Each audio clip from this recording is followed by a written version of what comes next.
বাৰু কন্দিলো কোৱাচোন জৱাহৰলাল নেহৰুৱে ক'ত কেতিয়া জন্মগ্ৰহণ কৰিছিল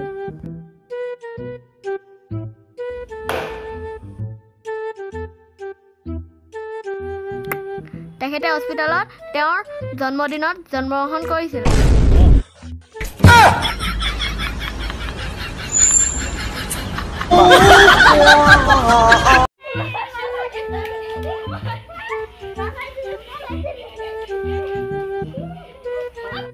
কন্দিলো তুমি তোমাৰ পৰীক্ষাত নম্বৰ কিমান পালা 400 ভিতৰত 400 কেনেকৈ প্ৰথম পেপাৰত 4 দ্বিতীয় পেপাৰত 0 তৃতীয় পেপাৰটো 0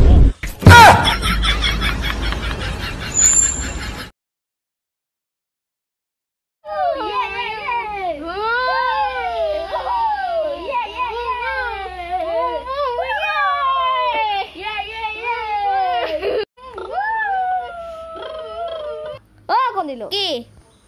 নাৰ্ছৰ ক'ত প্ৰশিক্ষণ দিয়া হয় নাৰ্ছ বিদ্যালয়ত